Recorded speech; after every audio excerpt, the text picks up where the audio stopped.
About the last 5 years, I haven't been really working on what we would call the assassination. What I've been working on is excavating Kennedy's foreign policy everywhere except Vietnam and Cuba. All right? And one of the reasons I've done this is because although every JFK book says, Kennedy let the Bay of Pigs fail, Kennedy would not send combat troops into Vietnam, Kennedy would not bomb the missile silos during the missile crisis, nobody explains why he didn't do that. Okay, so this is something that really puzzled me, because we know, for example, that Nixon told him, well, declare a beachhead and invade. Okay, and we also know that Johnson and Eisenhower went all the way in Vietnam. At one point, Eisenhower even approved, go ahead and use atomic weapons. All right, but he didn't do any of those things, and so this has always puzzled me. And so I thought, well, maybe we're looking at the telescope at the wrong end. Maybe we should put Vietnam and Cuba in the background, okay, and put all the other stuff in the foreground, and maybe we'll see a different gestalt picture, that Vietnam and Cuba really weren't different than the other things that JFK was doing, but we've been obsessed with it for, I won't get into why and how, but and so this is what I decided to do, looking at the constellation from the other end.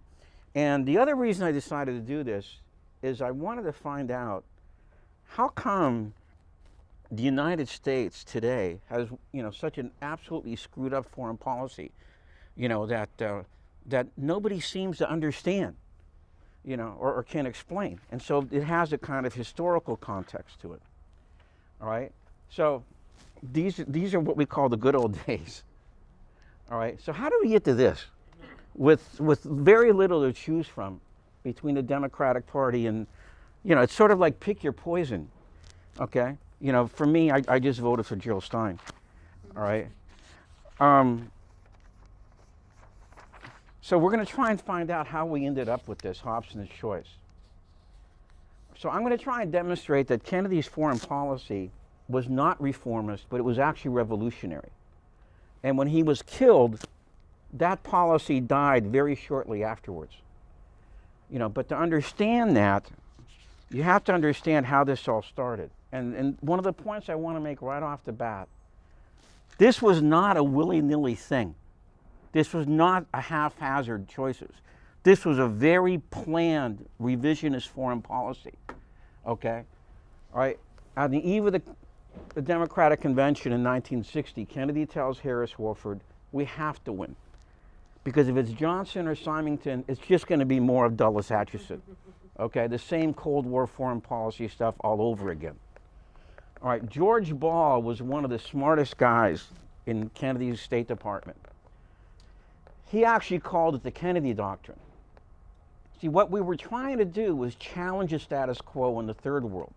And by doing that, we would counter the Soviets, since we were also now on the side of revolutionary nationalism.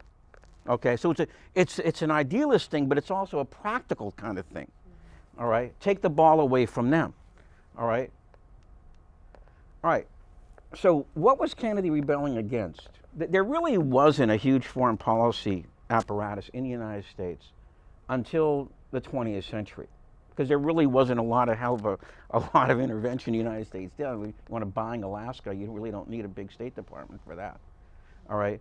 Okay, so what happens is that after World War I, okay, the United States really begins to develop a huge foreign policy establishment.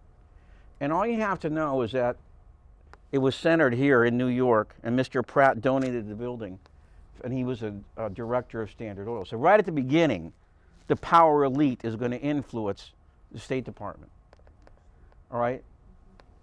Okay, the Council on Foreign Relations was founded in 1921, and very early, within about 5 or 6 years, these guys are planning, we're going to take away the lead from London, okay? We're going to be the leaders of the Western foreign policy apparatus, not those guys in England anymore, all right? And this is really interesting. Okay, one of its first directors was this guy named Paul Cravath of Cravath, Swain and Moore, which is John McCloy's law firm. And we're going to learn a lot about John McCloy, okay, during this presentation. You know, I don't think he's been explored enough just how bad this guy really was. All right. Cravath, of course, did not have a lot of interest or know a lot about foreign policy, all right? And he didn't really have an interest in understanding the third world or the evolving world. And this is something that Kennedy is going to be very specific about in the 1950s. He was going to say that, you know, we don't spend enough time understanding the people in those areas. Okay, we spend too much time totoing up to the power elite in those places instead of developing relations with the people who live there.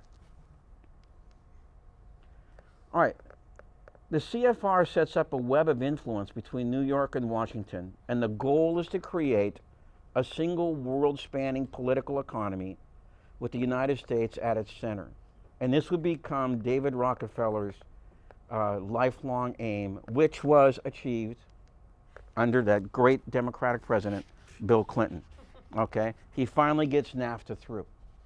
All right, and he died a few years later. And me and Peter were at his daughter's conference, right? At Harvard. She's the black sheep of the family, Abby Rockefeller. Yeah.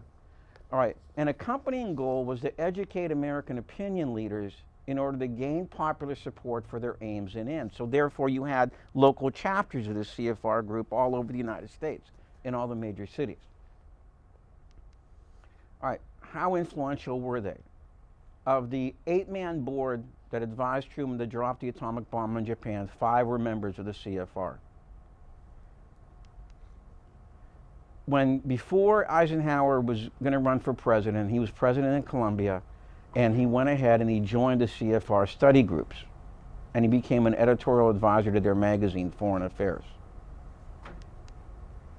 Henry Kissinger began his career as a research editor for a CFR study group, and they published his first best-selling book, Nuclear Weapons, and we're going to learn a lot about Henry Kissinger. By Nelson Rockefeller. Yeah, we're going to learn a lot about Mr. Kissinger. How this guy ever won a Nobel Peace Prize is just mind-boggling when you think about it.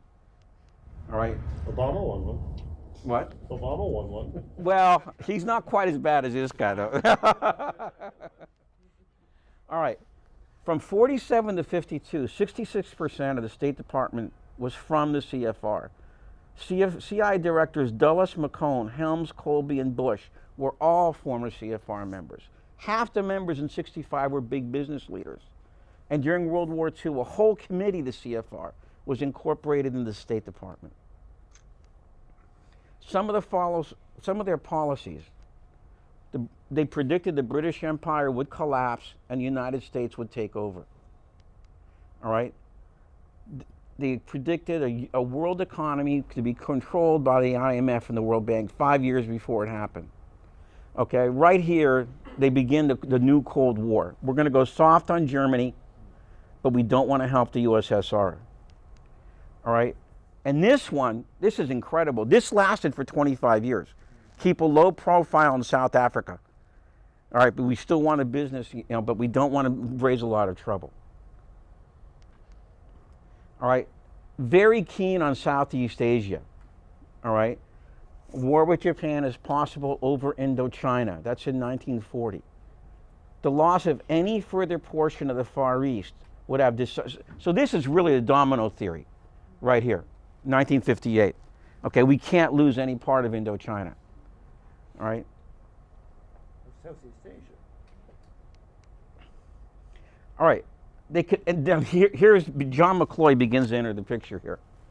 CFR creates a public committee to support Johnson's Vietnam policies. The chairman of that group is John McCloy. All right. The group says that Johnson acted rightly and in the national interest in committing American troops to Vietnam. All right. McCloy and David Rockefeller meet with LBJ in open support of this escalation policy. In other words, within 1 year of the issuance of the Warren Report, McCloy is on board with a reversal of JFK's Vietnam policy. And this will only be one of more, okay? This one is really, I didn't know anything about this. I'm sure everybody, well, most people here remember Roger Feynman, right? Okay, he was a lawyer and he did a lot of work on the medical evidence. But he had worked at CBS for several years, okay, in the mid-70s. And unfortunately, he passed away, but he left behind a manuscript, which I adapted into an article for Consortium News called How CBS Aided the JFK Cover-Up. And he went into remarkable detail. And I think since he's passed away, he actually stole these documents out of the CBS because he knew he was going to get fired because he kept on writing letters to the executives there. You know, what we're doing is wrong here. This is so unfair. You know, we shouldn't. So he knew the writing was on the wall. So before he left, he would stay after in the CBS building, you know, and go ahead and ruffle through the files and steal stuff. A big turning point in that 1960s, everyone knows what I'm talking about, right? The 4-part CBS, 1 hour a night in 19s with Dan Rather and Walter Cronkite. All right, that did not begin as it ended. The guys there, the lower level guys, really wanted to do a real investigation, and they actually talked about putting the Warren Commission on trial. And we're not going to do what that stupid FBI did. We're going to do real experiments. Okay, well, this was crushed, and the key moment came when they sent 2 of the reporters to Stanford. You know, I'm not going to guilt by association, Gary. All right, and they met this guy named Bayless Manning, dean of the Stanford Law School. Salant sent them out there. All right, Manning says such a program would not be in the national interest since it had political implications. His advice was taken, and CBS did a hatchet job on the critics. Well, what I didn't know was this.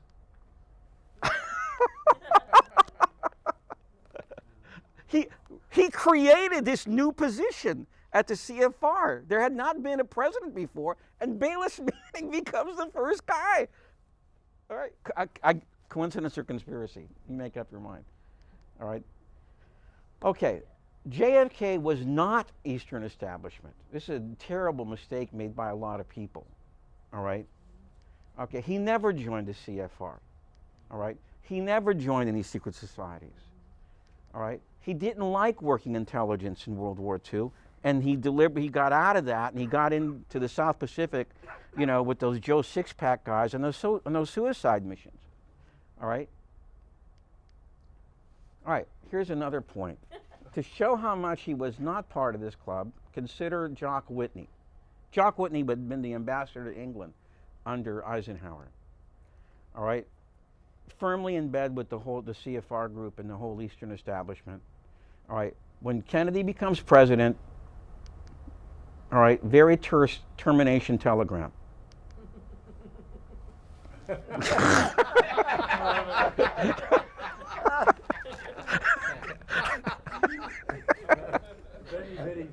All right. Okay, but the last laugh, Jock Whitney got the last laugh. All right, because the night of the assassination, Whitney goes in to the New York Herald Tribune they needed a copy editor. Here's this guy worth $700 million, and he has to work as a copy editor. All right, and there's the first newspaper to come out with the Oswald as sociopath fairy tale. All right, these guys always win.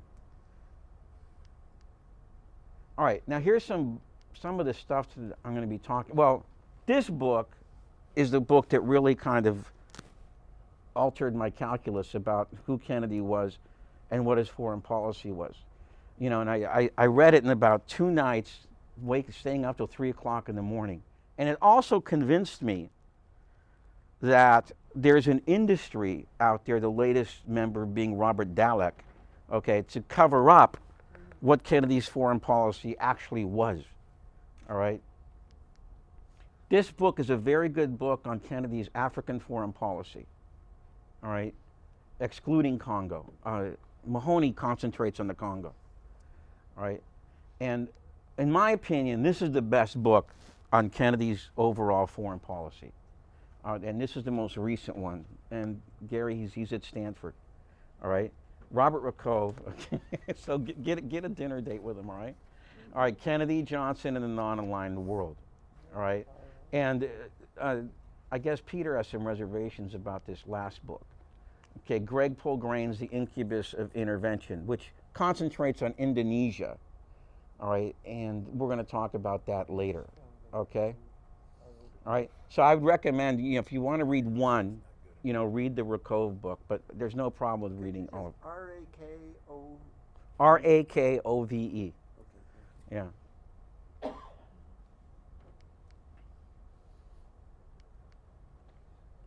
All right, now, and this is a little, I talked about this earlier today.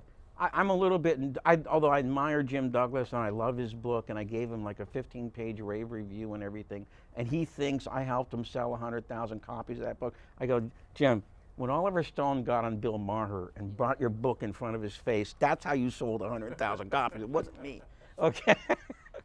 But he probably read your review. I go, well, I don't know that, All right, now, the first chapter of his book is called "A Cold War Returns." I don't really agree with that, okay? Because I'm going to argue here that Kennedy's foreign policy was already formed by the time he walked into the White House.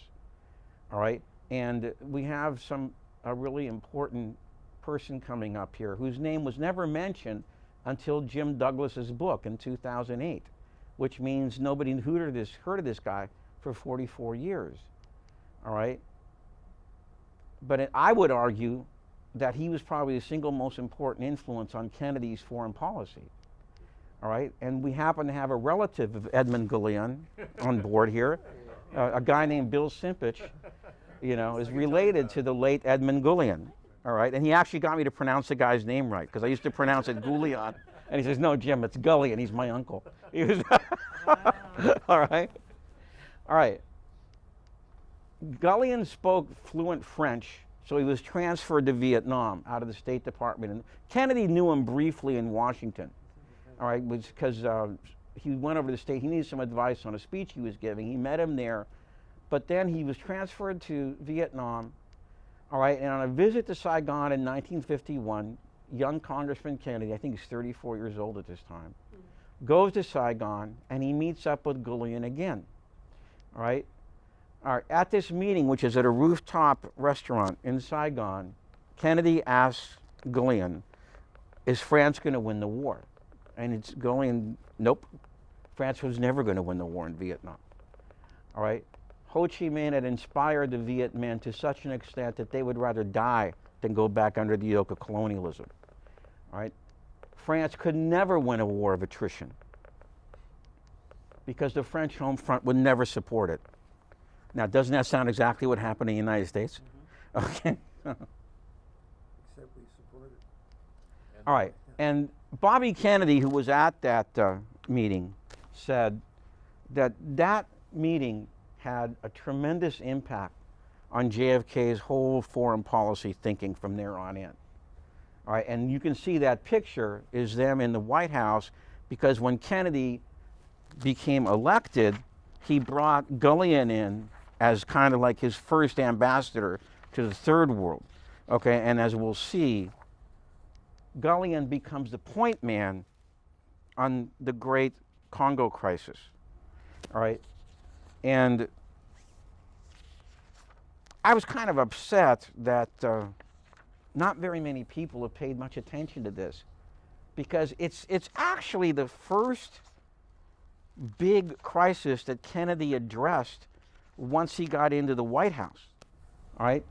And John, I haven't read this, but he told me that last night that he actually wrote 3 chapters about this in the second volume, and that's good, because I think the more attention that goes to the Congo, the better, all right? Because this thing extended throughout JFK's entire presidency, all right? All 3 years, all right? Why is it important? Because it shows Gullion's immense influence on Kennedy in his undying attempt to keep the Congo free of European influence and to keep that rich I should explain Katanga. Katanga is inside of Congo, regions, but it's extraordinary because there was more wealth inside of Katanga than there was in the entire rest of the country. And Congo's a huge country. Right, right. And so it would the British and the Belgians wanted to keep, because they didn't care if Lumumba took the rest of the Congo. We want Katanga. So they manufactured a rebellion inside of Katanga, all right, which Lumumba was not going to stand for, all right?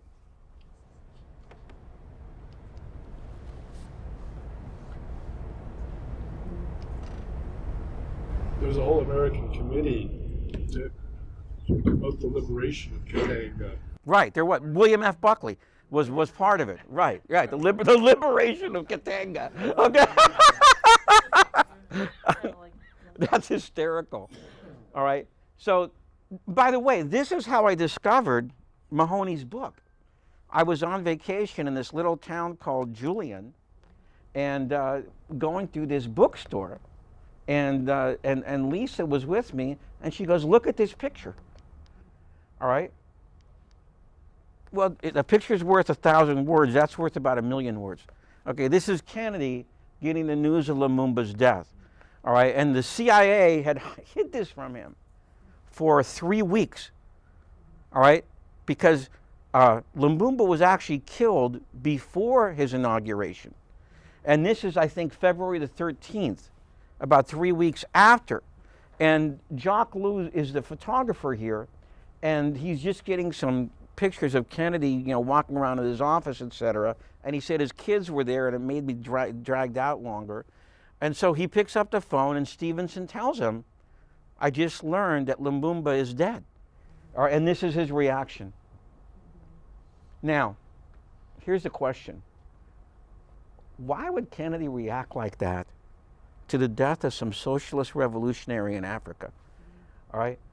I mean, we know that Eisenhower and Johnson would not have remotely acted like that. You know, how do we know this? Because Eisenhower and Dulles plotted the death of Lumumba. All right? And then after Kennedy is dead, LBJ reverses Kennedy's policy in Congo. And by the way, I have this from a very good source, a CIA pilot. He says, "Jim, you couldn't believe it.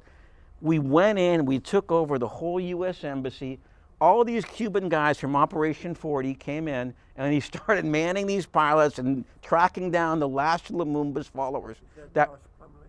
No, Peter, I would never use Tosh Plumley for anything, I just wanted okay? to be sure. All right, good. We all need to be here. But All do right. you know this person's name, or is it? He's passed away now. Passed away? Yeah. Yeah, right. All right. Okay, Patrice Lumumba, murdered by according to John, with a lot of help from the CIA, right? Yeah, they made the whole thing possible. They tried to poison him, but the plan ended up getting them out of the compound on the loose. And they had their own helicopter. They were providing information on the chase, and so they wanted him dead. Okay. Yeah, so kind of what I thought. He was dismembered. He was reburied 3 times and cut into pieces, and eventually they put the pieces into acid to turn them into nothing. Unbelievable. Very right. brutal. No relics. All right, Dag Hammarskjöld, and by the way, I don't know if he, of course, was the Secretary General of the UN. All right, and he actually, Lumumba had turned everywhere, to the United States, to the Russians, to anybody to help him get the country back. And he wired Hammarskjöld. And Hammarskjöld is the only guy who decided we're going to help this guy. All right, the UN is supposed to be the voices of the weak against the strong, you know. And Lisa did a very nice article about the death of Hammarskjöld in the late 90s. But then a few years ago, a woman named Susan Williams did a whole book on the death of Hammarskjöld. All right, and that book was so powerful that it actually reopened a new investigation into, I'm not even saying he was killed, he was murdered. Okay, it's just a matter of how he was murdered. You know, was he murdered with a bomb on the plane, or was he shot down? Okay, but they got rid of him also. All right, and then of course, But you don't know that's the CIA, though. what? Are you saying the CIA? No. I'm saying if you, Dulles' name was mentioned, wasn't it, in one of the, Operation Celeste document, right, which it was mentioned. Okay, Dulles' name was specifically mentioned. All right, so all these 3 guys are dead, but there's a very interesting comment that almost nobody picked up, and I didn't even, it's in your article, isn't it? Wasn't this in your article? Yeah. Harry Truman says Dag Hammarskjöld was on the point of getting something done when they killed him. And then he says, notice, I said when they killed him. When they Okay? All right? And that's like in Susan Williams' book also. So why did Truman say that? Okay? And because it was later revealed to Greg Polgrain, the guy who wrote the book on Indonesia, that Hammarskjöld and Kennedy had made a secret alliance to keep both Congo and Indonesia out of the hands of imperial powers. George Ivan Smith, Hammarskjöld's first assistant, told Greg about this. All right, and so obviously what happened is that Kennedy told Truman. And that's how he uttered that. All right?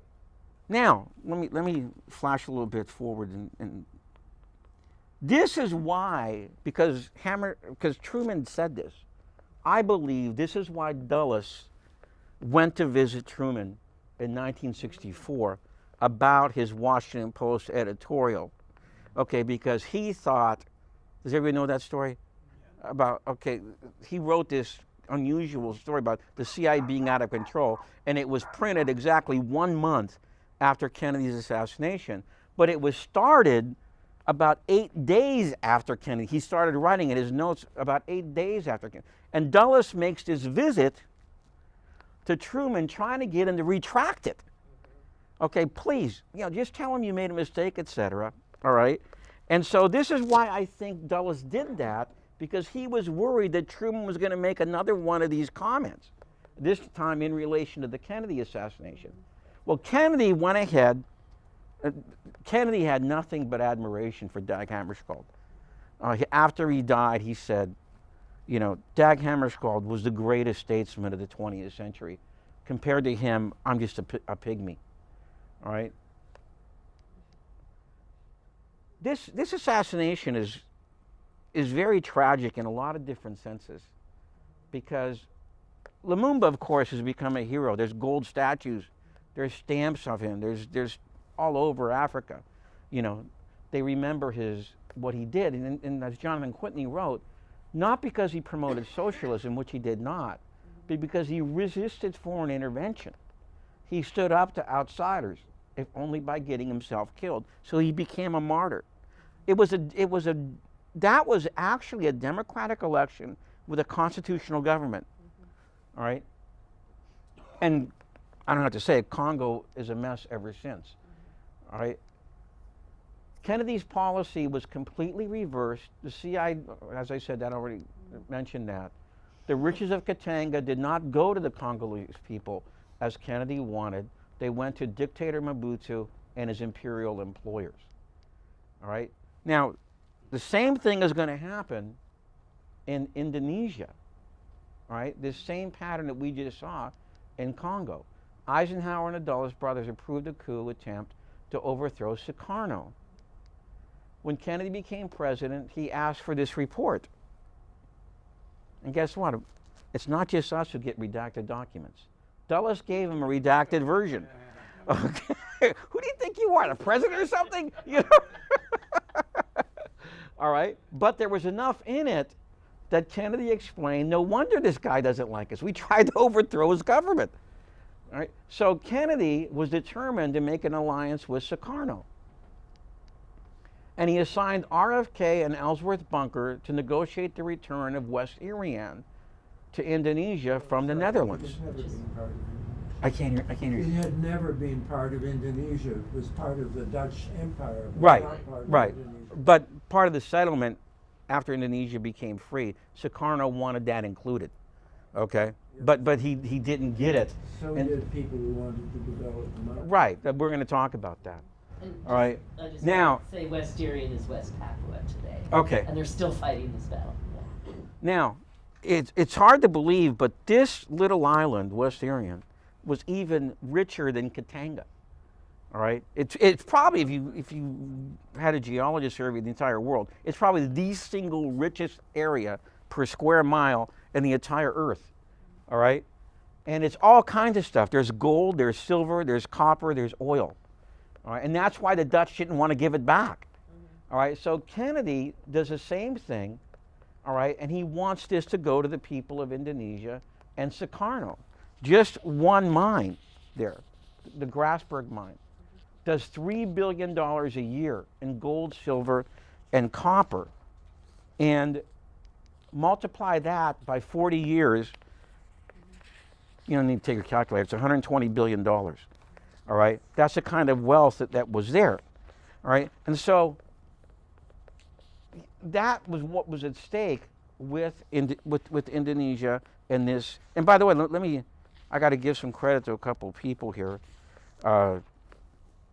Peter did he says it was printed in 1985. He did a very interesting essay about the whole coup that's going to come up in 1985. It's coming out as a book later this Oh, it year. is? Oh, terrific. I gave you a commercial. Poetry and Terror. Okay. All right. Poetry and terror? Well, that's the working title. I think I'd like to call it Poetry, Terror, and Madness. We will see. And then Lisa did a real, I believe, a milestone article about this in, I think, 1997, in which what she did is she actually related what happened in '65 to Kennedy's assassination. All right? And so the same pattern happens, with LBJ reverses this policy with disastrous, well, not even, probably catastrophic would be better. Within 18 months of his assassination, the CIA plots to overthrow Sukarno and decimate the PKI, which was his communist base, all right, for his popularity. This takes place, and I have to, that number is probably ridiculously low. Okay, it's probably at least twice that. It's probably about 800,000 people were The killed. British are now saying 3 million. Are you serious? Yeah. 3 They million? say between 500,000 and 3 million. Wow. Okay, so this brings to power Mr. Suharto, and Greg interviewed one of the guys who was let out of prison after Suharto abdicated. And it's always been a puzzle how they pulled this thing off. Because the CIA wasn't talking, because they considered it their masterpiece of covert action. They didn't want anybody to know they were involved and tell anybody. What this guy said is that Suharto was part of the group that was supposed to take the dissident generals prisoner, not kill them, but take them prisoner, bring them to Sukarno and have Sukarno interrogate them. He said that got hijacked. Suharto had a partner in the cabal that was going to do this, and they ended up killing them, then mutilating their bodies and filming that, putting that on television, and saying that the communists had done this. And that's what began this jihad, okay, against the PKI.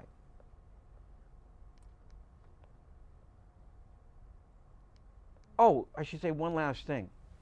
Suharto's deal was a 1090 deal.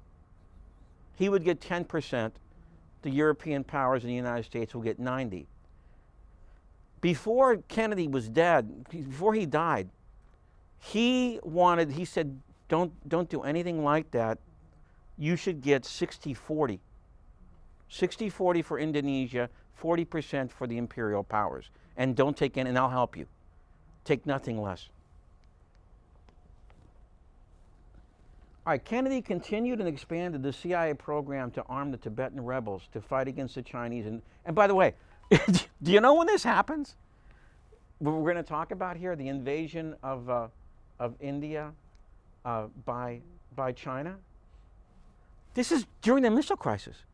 So Kennedy's actually managing both of these things during the missile crisis. You know, McCone's having a nervous breakdown over just a missile crisis, and he's actually doing both these things. So when Mao invades India in October of 1962, Kennedy began a daily airlift of arms and supplies to prevent China from overrunning India. 8 flights into Calcutta a day, 20 tons of arms and ammo. All right. See, Kennedy wanted India to be the democratic bulwark against China. All right. And that's why he had such a close relationship with Nehru. All right, it's a very interesting story. When Nehru came to visit Kennedy in his Oval Office, and he's lecturing him about all the terrible things that Great Britain had done to India during the colonization period, during the Raj. And Kennedy stands up, puts his hand out, says, stop. Nobody has to lecture me about what the British colonialism did. I come from a people who were dominated by the British for 800 years. And it was worse than what they did in India. All right? So that's one of the keys to why he was the way he was. All right? Okay, JFK gets England to go along with him on this program, and they both warned the Pakistanis and the leader Ayub Khan not to encourage or join Mao in his attack on Nehru in India. Jim, Yes. you used the term earlier about China overrunning or It was in the mountains. My sense is that China never had any intent on. No, I agree. They were basically wanting to bloody India. Right. I agree with that. That they weren't going to take over the country. It's the last thing they wanted to do. All right. But it was really, really one-sided until JFK began that airlift. Nehru was very grateful for him bringing in that My stuff. guess is China would have just stopped. Yeah. And said, we've proven our point. All right. After JFK announces this, Mao decides to withdraw and offers a truce. All right. This policy of favoring India over Pakistan is reversed when JFK is killed. Both Johnson and Nixon will tilt towards Pakistan. With Nixon, it was utterly ridiculous how he tilted towards Pakistan afterwards. All right. I mean, Nixon and Kissinger really hated the Indians for whatever reason, but Kennedy really loved India. I think that's why he sent Galbraith as almost as one of his best friends there. All right. This will lead to two momentous events: the genocide in East Pakistan, commonly called Bangladesh, in 1971, which Nixon and Kissinger did not just ignore, but they actually helped by smuggling Khan these planes from Iran. All right. And again, this is one of those things that if I say 400,000 people died, other people are going to say, well, there's more than that. It's about 2 million. Nobody knows how many people died in this one. But I will say this. Henry Kissinger has to be the heavyweight champ of genocides in the post-World War II world, right? I mean, how many people had 3 of them? Okay, well, he did. This one, East Timor, and the worst of all, Cambodia. How is this guy walking around? The guy should be in prison. Hillary kiss up. And yet Hillary Clinton goes down and visits him for Christmas vacation. That's what can you learn from this guy? You want a Peace Prize, though. I know. All right. The use of Pakistan, of course, will become a base to battle the Soviets in Afghanistan, which leads to the rise of a guy named Osama bin Laden, which I don't have to talk about. All right. All right. Now, this brings us to what I believe is really, really interesting.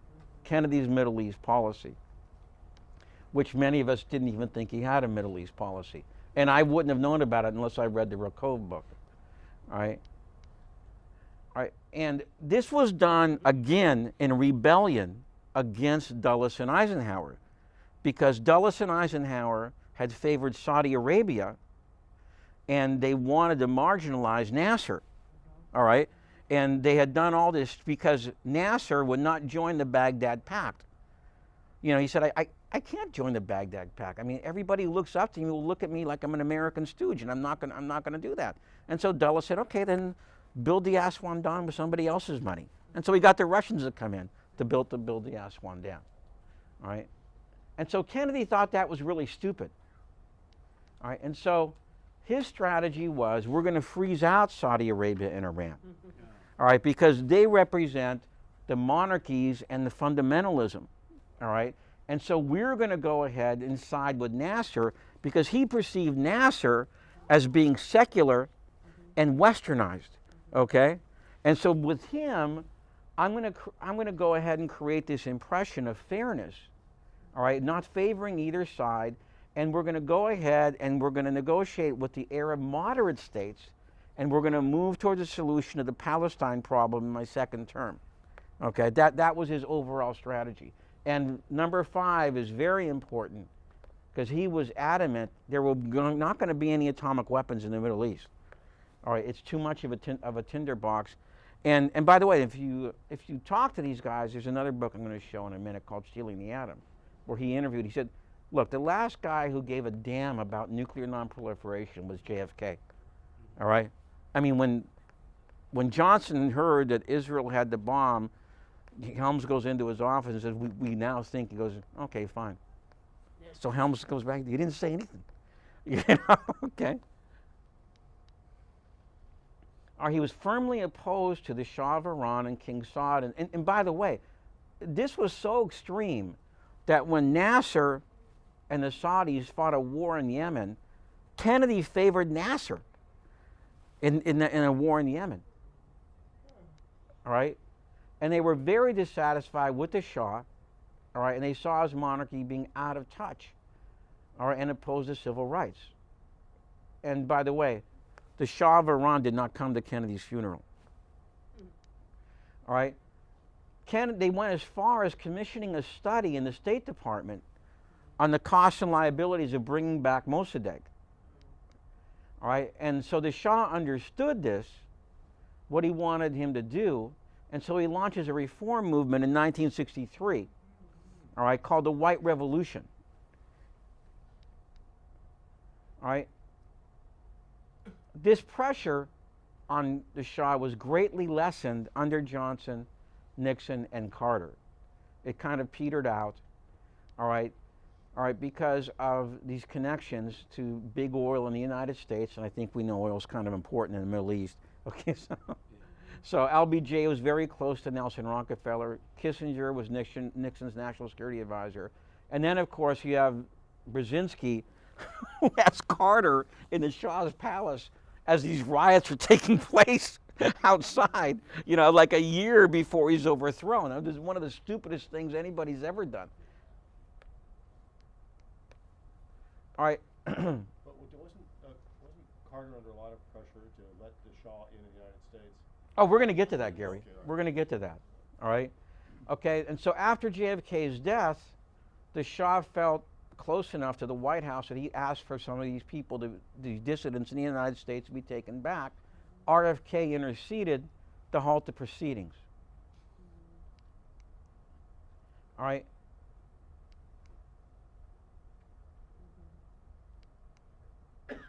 There you go, Gary. It was not Jimmy Carter's decision to let the Shah into the United States.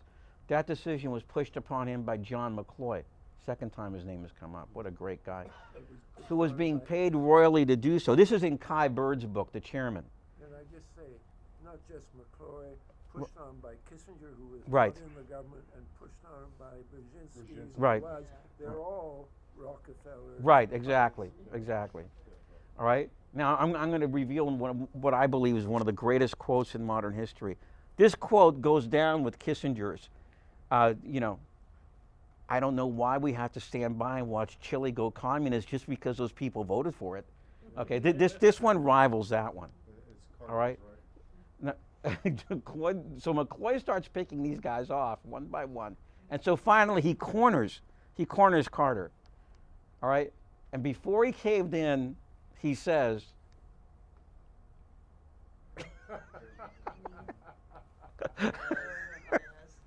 Now we know who planned it. what are you guys going to tell me to do when they invade the embassy and take our employees hostage? Okay? That was what the advice they were getting. All right, this move by Rockefeller and McCloy, which did so much to bring us Ronald Reagan, was previewed back in 1964 because David Rockefeller wanted to meet with JFK about planning an overthrow of the government of Brazil. Kennedy refused to take that meeting, but in December, Johnson did. The coup in Brazil began in the spring of 1964, and the point man on this was John McCloy. At the same time, he's sitting on the Warren Commission. All right? So he's involved with 3 reversals of Kennedy's foreign policy. All right? This had, of course, I don't have to say this, it's terrific results because Saudi Arabia becomes a secret sponsor to terrorism, and the explosion of Islamic religious fanaticism boils over in 1979. And I say that Kennedy made an absolutely incredible speech in the summer of 1957 on the floor of the Senate.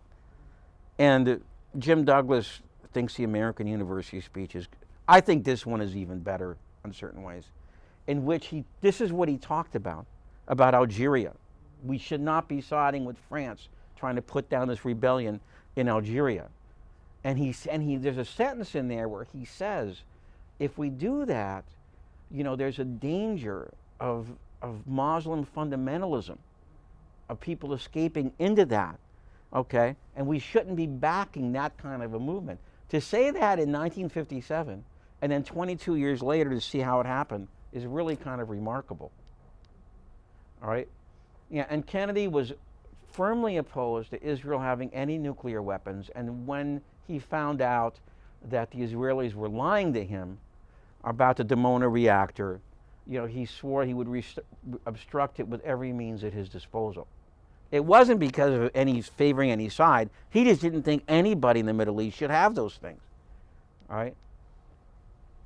Okay, that policy is overturned by first Johnson and then Nixon. Nixon kind of had a deal with Golda Meir, is if you don't talk about them, we won't say anything about them.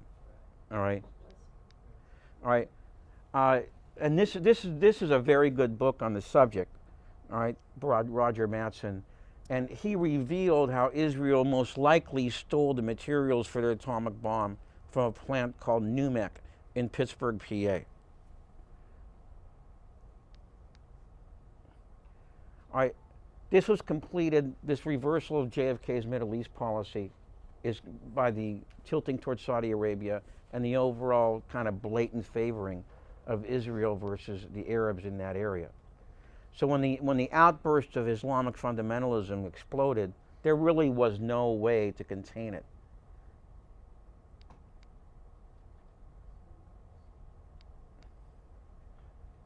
Now, these reversals were conscious by both LBJ and Nixon. And once RFK was assassinated, there was never any hope of bringing that kind of policy back. And then Jerry Ford, ironically, supplied the final coup de grace when he brings in Cheney and Rumsfeld.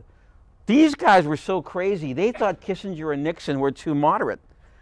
All right? Okay, especially towards the Soviets. Therefore, people like Wolfowitz and Nitze were brought in to do battle to steer the CIA to the right. I mean, when you're going to the right of the CIA, come on, that's like neo-Nazi stuff, okay? And so as a threat, and this was, I don't know, how many, are you familiar? Yeah, you're familiar with this? Okay, this whole Committee on the Present Danger, okay, that Cheney and Rumsfeld brought in to actually argue with the CIA. You're wrong. The Soviets have this terrible buildup. Okay, and he actually succeeded under Jerry Ford. All right, and he did it with, let's not forget, the CIA director at that time was George Bush, and thus began the neocon revolution and the rise of people like Dick Pearl. All right, they actually thought Haig was too moderate. I mean, all right, and so with this, JFK's foreign policy became a relic in the museum to talk about at hospitals in San Francisco. Decades later, all right, okay? Because it ain't anywhere today, all right? And that's how we ended up with this. Thank you.